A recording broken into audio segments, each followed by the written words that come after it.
शापित पेश करता आप सभी के लिए कहानी दिल्ली की भूतिया लाइब्रेरी की। मैं हूं आपके साथ मेहर जैन। दिल्ली, इस शहर में हर साल लाखों लोग अपनी पढ़ाई के खातिर आते हैं। मेरे बैच के तीनों दोस्त दूसरे शहरों से ही यहां रेंटेड फ्लैट्स में रहा करते थे। 3 महीने पहले ही हमारा एडमिशन एक सेंट्रल यूनिवर्सिटी में पोस्ट ग्रेजुएशन में हुआ था। एक नामी ग्रामी यूनिवर्सिटी में होने के साथ साथ यहां बहुत सी फैसिलिटीज थी। हम चारों एक लंबा वक्त साथ बिताते थे। कभी ऐसा लगा ही नहीं कि बहुत जल्द हम चारों की जिंदगी एक पेचीदा मोड़ लेने वाली है। एक ऐसा मोड़ जिसकी कल्पना हम में से किसी ने भी नहीं करी थी। यूनिवर्सिटी में सब कुछ बहुत अच्छा था, मगर यहां कई चीजें ऐसी थी जिन्हें जान मैं भी एक बार को सदके में रह गया था। हमारी यूनिवर्सिटी में सालों पुरानी एक मशहूर लाइब्रेरी थी, जहां मौजूद एक एक किताब मानो बड़े बड़े लेखकों द्वारा लिखी गई थी। यह जगह लाखों स्टूडेंट्स के लिए कामयाबी की पहली सीढ़ी थी। मैंने भी कुछ ही महीनों से यहां आना शुरू किया था, मगर न जाने क्यों जब भी इस शांति के वातावरण में कदम रखता जहां मेरे हर ओर केवल किताबें ही किताबें होती, वहां क्यों मुझे अपने अलावा किसी और के होने का भी एहसास होता था। कहा जाता है कि यह लाइब्रेरी कई विद्वानों और साहित्य प्रेमियों का ठिकाना हुआ करती थी, लेकिन आज यहां हर ओर केवल सन्नाटा ही पसरा रहता है। यहां किताबें तो हैं, मगर न जाने क्यों यहां लिखी एक एक इबारत मुझे हैरान कर देती है। मेरे कई दोस्तों ने मुझे इस लाइब्रेरी के किस्से सुनाए थे।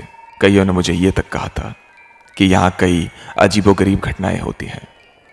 रात में किताबों के पन्ने खुद ब खुद पलटते हैं, दीवारों पर परछाइयां जलती हैं और कभी कभी तो कई हल्की सी सरसराहट भी सुनाई देती है, मानो कोई आपके कान में कुछ फुसफुसा रहा हो। एक रोज मेरी अपने दोस्तों के साथ बातों ही बातों में शर्त लगी कि आखिर कौन इस लाइब्रेरी से जुड़े अनसुलझे रहस्यों का सबसे पहले पता लगाएगा। मैं, सनी, ज्योति और यथार्थ तय कर चुके थे कि आज रात हम चुपचाप लाइब्रेरी बंद होने के बाद यहां दाखिल होंगे। हमने सुना था कि लाइब्रेरी के अंदर एक विशेष किताब छिपी है जिसमें इस लाइब्रेरी के इतिहास के खतरनाक रहस्य दर्ज हैं। हम लोग बहुत एक्साइटेड थे, लेकिन हम सभी के मन में कहीं ना कहीं कुछ डर भी था। दिसंबर की सर्द रात हम चारों अपनी क्लास अटेंड कर यूनिवर्सिटी कैंपस में ही घूम रहे थे। आज की यह चमचमाती रात हम सभी के लिए बहुत रोमांचक होने वाली थी। हम चारों दोस्त टॉर्च और मोबाइल लेकर लाइब्रेरी पहुंचे। लाइब्रेरी की बिल्डिंग में हर ओर केवल अंधेरा था। कहीं कहीं केयरटेकर के राउंड लगाने की आवाज। चुपचाप लाइब्रेरी में एंट्री कर हम चारों अंदर तक पहुंचे। लाइब्रेरी तो ज्यों की त्यों ही नजर आई, लेकिन तभी सन्नी की नजर एक पुराने टूटे फूटे लकड़ी के दरवाजे पर पड़ी। दरवाजा खोल हम चारों ने टॉर्च मारकर अंदर देखा तो अंदर एक बहुत बड़ा तहखाना था। रात के 9 बजे हम चारों यूनिवर्सिटी के उस तहखाने में जा रहे थे जहां पिछले 50 सालों से कोई नहीं गया। तहखाने के अंदर हर ओर मकड़ी के जाले लटके थे और लकड़ी के दरवाजे पर गहरी दरारें। तहखाने के अंदर का दृश्य बेहद डरावना था। पुरानी लकड़ी की अलमारियां झुकी हुई थी, किताबें धूल से ढकी थी और दीवारों पर अजीब किस्म की तस्वीरें बनी थी। लेकिन यहां हम सभी को हैरानी तब हुई जब हमने देखा कि तहखाने के बीचों बीच एक विशाल मेज पर एक मोमबत्ती जली हुई थी। यह अजीब था क्योंकि जब इस तहखाने में पिछले 50 सालों से कोई आया ही नहीं, तो फिर यहां यह मोमबत्ती किसने जलाई। हम चारों इस कश्मकश में डूबे यह बात सोच ही रहे थे कि तभी हमारी आंखों के सामने कुछ अजीब हरकतें शुरू हो गई। अचानक उस पूरे तहखाने में पड़ी किताबों के पन्ने खुद ब खुद पलटने लगे। ज्योति ने घबराकर यथार्थ का हाथ पकड़ लिया। तभी टॉर्च की रोशनी एक पुरानी किताब पर पड़ी जिस पर लिखा था शापित। हम सभी का चेहरा घबराहट के मारे लाल हो गया। सनी ने एक किताब उठाई और उसे खोलते हम चारों के कानों में एक आवाज आई, इतना वक्त क्यों लगा दिया आने में। यह आवाज उस तहखाने में चारों ओर गूंज रही थी, लेकिन वहां कोई नहीं था। किताब के पन्ने खुद ब खुद पलटने लगे। हम चारों घबराहट के मारे एक दूसरे से सटकर खड़े हो गए। हमारे हर ओर केवल पन्नों के पलटने और किसी के जोर जोर से हंसने की आवाजें आने लगी। कांपते हुए हाथों से सनी ने किताब के अंदर देखा तो उसमें उस लाइब्रेरी के पुराने राज छिपे थे। किताब में लिखा था कि इस लाइब्रेरी पर एक शाप है, एक ऐसा शाप जिसे दुनिया जाने की जरूर मगर कभी छू तक ना पाएगी। सनी ने जैसे ये बात हम सभी को पढ़कर सुनाई, वैसे ही तहखाने की तमाम खिड़कियां खुद ब खुद खुलने बंद होने लगी।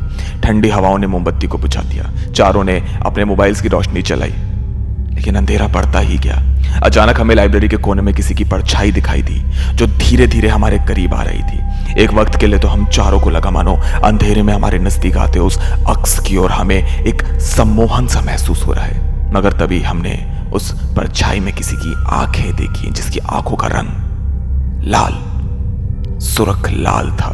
तभी हमारे कानों में किसी की आवाज आई कि यहां से चले जाओ। यह सुन हम चारों ने डरकर वहां से भागने की कोशिश करी, लेकिन जर्जर हुआ तहखाने का वो दरवाजा न जाने कैसे लोखंड की दीवार की तरह मजबूती से अपने आप बंद हो गया। हम चारों एकदम हैरान परेशान, अपने आप ही धीरे धीरे उस तहखाने के मानो अंदर ही अंदर समाते जा रहे थे। हम चीख चीख कर किसी को अपनी मदद के लिए बुलाना चाह रहे थे, मगर कोई हमारी मदद के लिए नहीं आया। और आखिरकार हम भी उसी भूतिया लाइब्रेरी का एक हिस्सा बन गए। सुबह सवेरे लाइब्रेरियन ड्यूटी पर आया तो लाइब्रेरी का लॉक खोल उसने हम चारों की लाश वहां पाई। पुलिस कंप्लेंट के मुताबिक हमारी मौत दम घुटने के कारण हुई थी, और कई यूनिवर्सिटी के स्टूडेंट्स ने कुछ अजीब चीखने चिल्लाने की आवाज भी लाइब्रेरी से आती सुनी थी। ये बात हम ही जानते हैं कि उस रात यूनिवर्सिटी की लाइब्रेरी से आती वो तमाम आवाजें हमारी ही थी, जब हम किसी को अपनी मदद के लिए पुकार रहे थे। 15 दिन बाद नीलेश ने भी रात के वक्त यूनिवर्सिटी लाइब्रेरी जाने का फैसला किया। और मजे की बात तो यह थी कि जिस वक्त नीलेश उस रहस्यमयी तहखाने में दाखिल हुआ तो उस वक्त भी वहां वो मोमबत्ती जल रही थी जिसने इस लाइब्रेरी में हमें भी परेशान किया था। दरअसल सालों पहले फिरदौस नाम की एक लड़की ने इस लाइब्रेरी की बीम से लटक कर अपनी जान दे दी थी। कई लोगों का मानना है कि फिरदौस का ज़हनी तवाज़ा कुछ ठीक नहीं था, जिस कारण पागलपन में उसने अपनी जान दे दी। लोगों का कहना है कि फिरदौस की आत्मा जिस एकांत को जीते जी इस शहर में नहीं ढूंढ पाई, उसकी आत्मा ने वैसा ही एक एकांतवास मरने के बाद इस लाइब्रेरी के तहखाने में बना लिया था।